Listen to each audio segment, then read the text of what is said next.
আসসালামু আলাইকুম, হাবিবুল্লাহ কিচেন। আজকে আমি ল্যাংচা পিঠা তৈরি করে দেখাবো। তাই 1 কাপ নিয়েছি সুজি, হাফ কাপ নিয়েছি ময়দা আর 3 চামচ নিয়েছি গুঁড়ো দুধ। এবার এটা ভালো করে মিক্স করে নেব। মিক্স করে নেওয়া হচ্ছে, হালকা চিমটি মতন লবণ দিয়েছি। ভালো করে মিক্স করে আমি এটা কড়াইতে ফ্রাই প্যান বসিয়ে দিয়েছি। ওতে দিয়েছি দুধ আর ঘি একসাথে মিক্স করে নেব। তা দেখেন কত সুন্দর। তারপর ওইটা হয়ে গিয়েছে, ঢেলে দেবো। দিয়ে এটা ভালোভাবে খামিরটা করে নেব। এই খামিরটা করলে কেন মসৃণটা ভালোভাবে করে নিতে হবে। কত সুন্দর দেখেন, দুধ দিয়ে কত সুন্দর লাগছে। তা ভালোভাবে পুরো মিলিয়ে নিলে সুন্দর তৈরি হবে ল্যাংচা পিঠাও বলতে পারেন, মিষ্টিও বলতে পারেন। তা দেখেন কত সুন্দর হয়েছে। এইটা আমি একটা থালায় নিয়ে হালকা আটা দিয়ে এবার এটা ভালো করে মসৃণটা করে নেবো। ভালোভাবে মাখাতে হবে যেন মিষ্টিটা ভালোই তৈরি হয়। পিঠাও বলতে পারেন আর মিষ্টিও বলতে পারেন, দুটোই বলতে পারেন আপনি।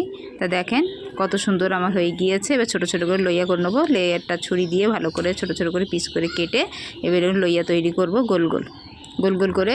তারপর সোজা একটা আঙ্গুলের মতন লম্বা লম্বা আপনি তৈরি করে ফেলবেন।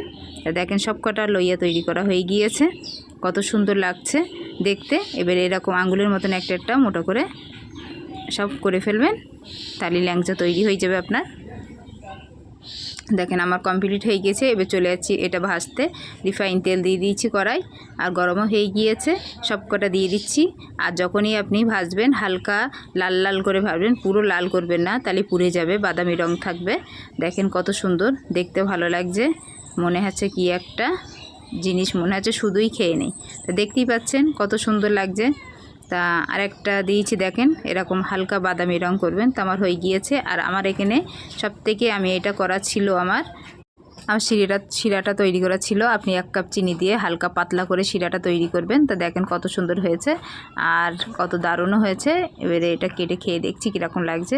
যদি ভালো লাগে নরম হাতে লাইক শেয়ার সাবস্ক্রাইব। ভালো থাকেন, সুস্থ থাকেন, আল্লাহ হাফেজ।